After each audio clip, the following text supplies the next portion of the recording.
Hi friends, welcome to Jenny Cooks. Friends, இன்னைக்கு sambar recipe எப்படி பண்ணுறதுன்னு பார்க்கலாம். சாம்பார்னாலே 3 நேரம் கொடுத்தா கூட சாப்பிட்றவங்க நிறைய பேர் இருக்காங்க. அதுவும் சுவையாக செஞ்சோம்னா சொல்லவா வேணும், எல்லாருமே விரும்பி சாப்பிடுவாங்க. குக்கரில் இந்த சாம்பார் பர்ஃபெக்டாக இருக்குங்க. கண்டிப்பாக எல்லாருமே ட்ரை பண்ணி பாருங்கள். நீங்கள் ஹோட்டல்லாம் போய் சாப்பிடாதீங்க, அதை விட சூப்பர் டபுள் மடங்கு டேஸ்ட்டில் நான் உங்களுக்கு சொல்லித்தரேன் வாங்க.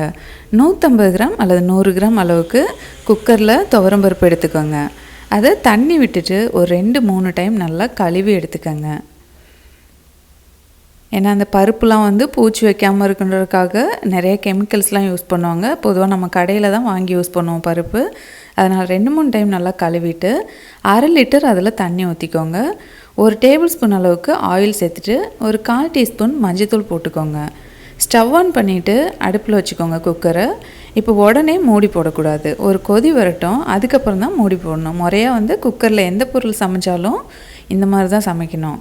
இப்போது மூடி போட்டுட்டு மீடியம் ஃப்ளேமில் 2 விசில் விட்டிங்கனாலே நல்லா பருப்பு பர்ஃபெக்டாக வெந்து வரும். அதாவது ரொம்பவும் குழையக்கூடாது, அதே மாதிரி வேகாமையும் இருக்கக்கூடாது. நான் எடுத்து காட்டுறேன் பாருங்கள். நல்லா அந்த பூ மாதிரி மலர்ந்துருக்குன்னு சொல்லுவாங்க, இந்த பதத்தில் எடுத்து வச்சுக்கோங்க. இது கூடவே ஒரு 5 பல் பூண்டு, நல்லா பெரிய பல் பூண்டு, சின்னதாக இருந்ததுன்னா 10 போட்டுக்கோங்க. வெங்காயம், பெரிய வெங்காயம் 1/2 பெரிய வெங்காயம் சேர்த்துக்கோங்க. 3 தக்காளி மீடியம் சைஸில் கட் பண்ணி சேர்த்துருக்குறேன். வெஜிடபிள்ஸ்லாம் உங்களுக்கு என்ன மாதிரி வெஜிடபிள்ஸ் வேணாலும் நீங்கள் எடுத்துக்கலாம். இப்போ 2 பச்சை மிளகாய் கீரல் போட்டு இது கூட சேர்த்துருக்கேன். ஒரு சின்ன உருளைக்கிழங்கு, ஒரு மீடியம் சைஸ் கேரட் எடுத்துருக்குறேன். நீங்கள் இந்த காய் தான் போடணுன்னு அவசியம் இல்லை, ஏன்னா இந்த காய் போட்டிங்கன்னா சூப்பராக வாசனையோடு இருக்கும். சவ் காய் ஒரு மீடியம் சைஸில் 1 போட்டிருக்கேன். அப்புறம் கொஞ்சம் பீன்ஸ் போட்டிருக்கிறேன்.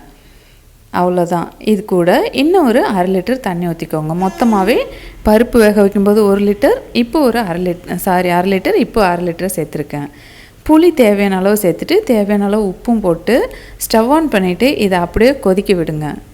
ரொம்ப சிம்பிளான மெத்தடில் செஞ்சு முடிச்சிடலாம். இது கொதி வரட்டும். அதுக்குள்ளே இன்னொரு அடுப்பில் நம்ம தாளிச்சிடலாம். அதுக்கு முன்னாடி மசாலா எடுத்துக்கலாம். 1 டீஸ்பூன் மிளகாய்த்தூள், 1 டீஸ்பூன் கொத்தமல்லி தூள். இது தனி மிளகாய் தூள் தான், சூப்பராக இருக்கும், ட்ரை பண்ணி பாருங்கள். பெருங்காயத்தூள் ஒரு 1/4 டீஸ்பூன் அளவுக்கு சேர்த்துக்கோங்க. அப்புறம் கடையில் வாங்கின சக்தி மசாலா தான் நான் எடுத்திருக்கேன். சாம்பார் பவுடர் 1 டீஸ்பூன் அளவுக்கு எடுத்திருக்கேன். இப்போது ஒரு கடாய் அடுப்பில் வச்சுட்டு கொஞ்சம் ஆயில் விட்டுக்கோங்க. ஆயில் சூடானோடனே 1/2 டீஸ்பூன் கடுகு போட்டு நல்லா பொரியணும். பொரிஞ்சதுக்கப்புறமா 1/4 டீஸ்பூன் வெந்தயம், 1/4 டீஸ்பூன் சீரகம் போட்டு பொரிய விடுங்க.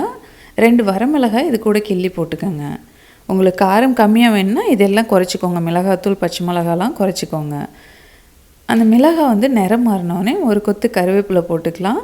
கண்டிப்பாக சின்ன வெங்காயம் யூஸ் பண்ணுங்கள். நல்லா ஒரு 50 கிராம், நம்ம எடுத்துருக்கிற பருப்புக்கு 50லேருந்து 75 கிராம் சின்ன வெங்காயம் இருந்தால் போதும். சின்ன வெங்காயம் இந்த அளவுக்கு நல்லா ப்ரௌனாக ஆகணும். அப்போ தான் சாம்பார் நல்லா வாசனையாக இருக்கும். ப்ரௌன் ஆனோடனே ஸ்டவ் ஆஃப் பண்ணிடுங்க. ஆஃப் பண்ணதுக்கப்புறமா நம்ம எடுத்து வச்சுருக்கிற மசாலா பொருளை இதை சேர்த்துட்டு லைட்டாக இந்த மாதிரி கிளறி கொடுத்துட்டு நம்ம அங்கே கொதிக்க வச்சுருக்குறோம்ல பருப்பு கூட காய் பருப்பு எல்லாம், அதில் ஒரு 2 கரண்டி இதை எடுத்து ஊற்றிட்டு இந்த தாளிப்பு எடுத்து அப்படியே பருப்பு கூட சேர்த்துக்கோங்க. ரொம்ப ஈஸியான மெத்தடுங்க, ஆனால் டேஸ்ட்டு அற்புதமாக இருக்கும். கண்டிப்பாக எல்லாருமே ட்ரை பண்ணி பாருங்கள்.